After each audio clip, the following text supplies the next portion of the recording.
Merci de votre fidélité à Télé-Sud et bienvenue dans cette édition de l'entretien du jour. Je reçois aujourd'hui Candide Okeke, qui est la directrice de cabinet du président national de la PARECO. Bonjour. Bonjour, monsieur Lucamayo. La PARECO, c'est l'Alliance des Patriotes pour la refondation du Congo. Hein? Tout à fait.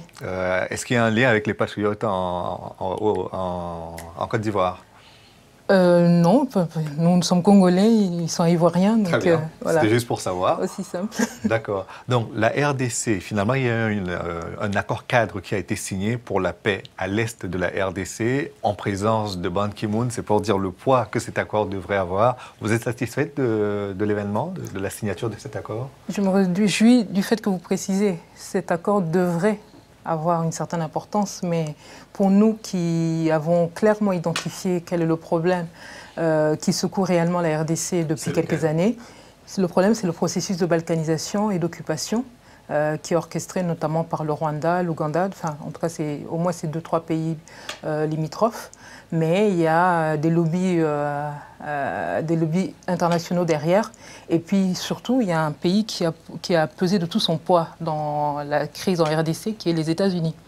On le stigmatise pas assez, mais finalement le fond du problème, c'est peut-être là-bas. Alors quand on parle même, il y a des accords cadres, mais c'est pas le premier accord qu'on fait signer au Congo. C'est le deuxième, c'est vrai. Oui, donc voilà, donc depuis ne fût-ce que Sun City, on nous a promis beaucoup de choses, on devrait avoir déjà la paix. Quand on voit la situation désastreuse à l'est de la RDC, le nombre, on parle maintenant de 8 millions de morts, 48 femmes violées par heure.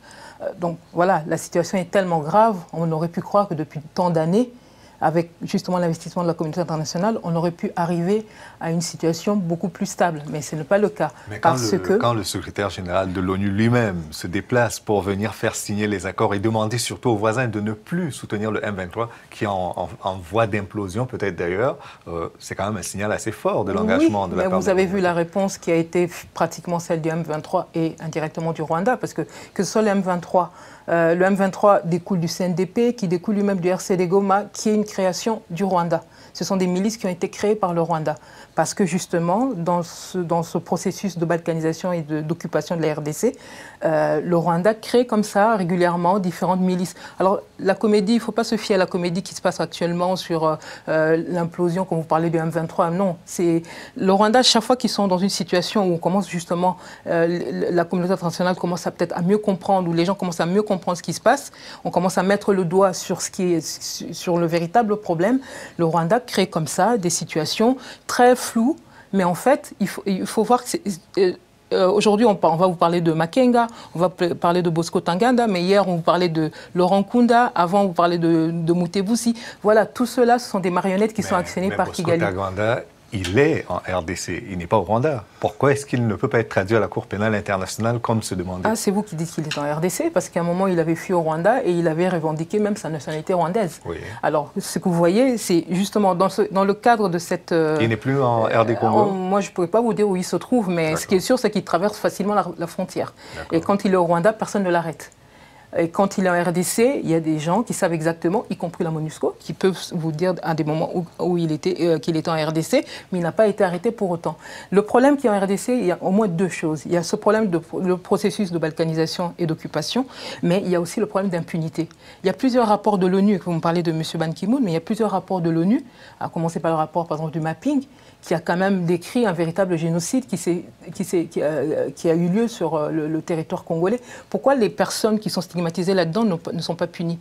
Quand vous voyez la liste des personnes qui sont impliquées dans le rapport mapping, vous voyez les mêmes criminels qui continuent aujourd'hui. Vous allez retrouver des criminels comme Kunda, Bosco Ntaganda, etc. Des gens qui étaient... Laurent Kunda, il est aujourd'hui au Rwanda. Il a été arrêté au Rwanda. Oui, mais ce sur quoi je veux insister, c'est le fait qu'il y a des gens, donc comme Laurent Kunda, qui massacrent, qui commettent des exactions en RDC depuis des années, mais qui jouissent d'une impunité depuis des années.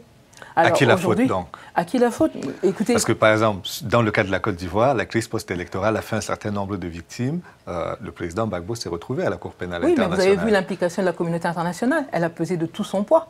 Elle a permis... Mais elle pèse aussi en RDC, puisque la MONUSCO, aujourd'hui, c'est quand même la plus grosse mission des Nations Unies à l'étranger. Oui, mais, quand il s'agit de sanctionner, quand il s'agit de sanctionner certaines personnes, vous avez vu le cas de Mme Rice qui a bloqué certaines sanctions contre le Rwanda. Rice, oui.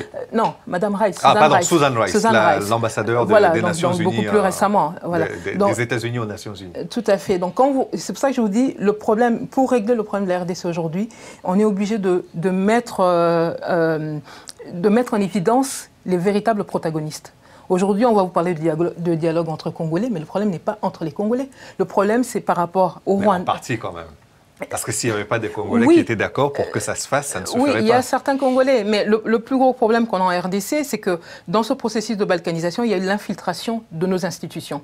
Et le premier infiltré, on va dire, de nos institutions, c'est lui-même Joseph Kabila, celui qui se fait appeler Joseph Kabila. Parce que quand on regarde, je vous dis, on retrouve toujours les mêmes acteurs qui sont dans la région des Grands Lacs. Celui qui se fait appeler Kabila, quand vous regardez son parcours... Vous ne lui reconnaissez ni son patronyme, oui, mais écoutez, si vous regardez son parcours, il vous dit qu'il a étudié à l'école française en Tanzanie. Vous allez à l'école française en Tanzanie, on ne le retrouve pas. Et quand vous regardez sa biographie, il ne veut pas parler du fait qu'il a été membre du FPR, mais il y a des photos aujourd'hui, on le voit à côté de Kagame. Le Front patriotique rwandais. Voilà, donc il y a des choses, il y a des zones floues. Il va vous dire qu'il est né à Ewabora, dans sa biographie, mais cette entité-là, administrativement, n'existait pas à l'année où il est censé être né là-bas.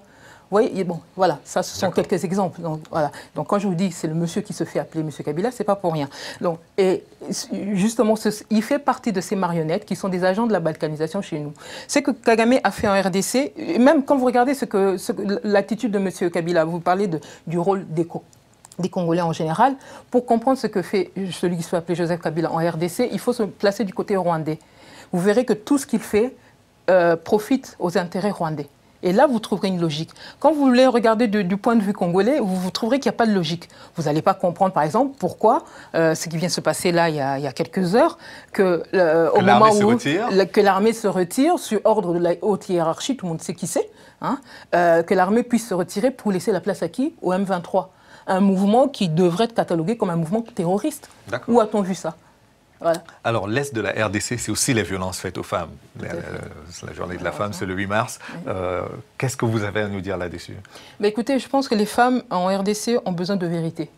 Parce que si on veut régler un problème réellement, on s'attaque au vrai problème et on identifie clairement le problème. Vous n'allez pas aller chez un médecin, vous souffrez d'un cancer et il va vous donner de l'aspirine pour traiter un mal de tête. Non, il faut prendre le vrai problème. En RDC, les femmes ont besoin de cette vérité pour qu'on puisse réellement résoudre le problème de la RDC. Sinon, ce qui se passe, ce qu'elles subissent depuis des années va perdurer parce qu'on ne s'attaque pas au problème de fond. Et l'Ituri. Oui, tout à fait. Mais c'est parce que, comme il y a ce problème de balkanisation et d'occupation de la RDC, il y a une guerre qui est faite au Congo, qui est menée contre les Congolais, mais cette guerre passe par le génocide, particulièrement des femmes. Parce que la femme est en source de vie et que le Rwanda essaie de récupérer ses terres. Ils ont besoin qu'il y ait de moins en moins de Congolais dans la zone. Il faut le dire clairement, tous les rapports sont là. Si on ne s'attaque pas à ce problème-là, les femmes de la RDC, à l'Est particulièrement, continueront à souffrir. Donc toutes les personnes qui se lèvent aujourd'hui pour nous dire qu'ils veulent régler le problème de la RDC, ils doivent s'attaquer au problème de fond, ils doivent sortir de cette hypocrisie. Et là-dessus, j'insiste particulièrement sur le rôle des États-Unis. Parce que pas des Nations Unies. Les États-Unis, mais non, puisqu'on connaît bien le poids des États-Unis. La MONUSCO a dit qu'elle va finalement se transformer en force d'intervention. Mais écoutez, tout le monde, on ne va pas se le cacher. Hein. Il y a beaucoup de choses qui sont faites en fonction des États-Unis et au sein de l'ONU particulièrement. Quand je vous ai donné tout à l'heure l'exemple de Mme Rice qui bloque les sanctions contre le Rwanda, écoutez, la MONUSCO, elle a peut-être fait son travail, elle a fait des rapports. Et des rapports qui attestent du rôle que joue le Rwanda en RDC, hein, des troupes rwandaises qui étaient en RDC. Comment on peut comprendre aujourd'hui qu'ils ne soient toujours pas sanctionnés, surtout au vu du désastre?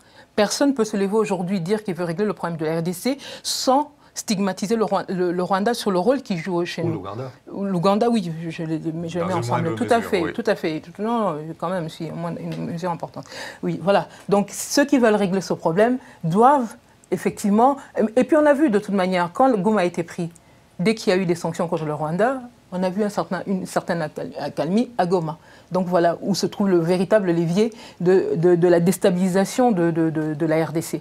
Donc aujourd'hui, si les États-Unis veulent réellement régler le problème en RDC, puisque quelque part, quand je vous dis j'insiste sur les États-Unis, parce que je me réfère aussi à ce livre-là, qui a été écrit par M. Honoré Ngwanda, qui est crime organisé en Afrique centrale. Ça a été publié le président national de la PARECO. En 2004 déjà, il avait montré clairement, et puis quand on connaît les fonctions qu'il a eues sur Mobutu en matière de sécurité, etc., il a un réseau suffisamment important. C'était le spécialiste du renseignement. Oui, tout à fait. Et puis, ce qui a été mis là, des documents qui se trouvent là-dedans, qui montrent clairement le rôle qu'a joué les États-Unis à travers le Rwanda, etc., par rapport à cette déstabilisation, personne ne l'a contesté, ce livre, jusqu'à aujourd'hui.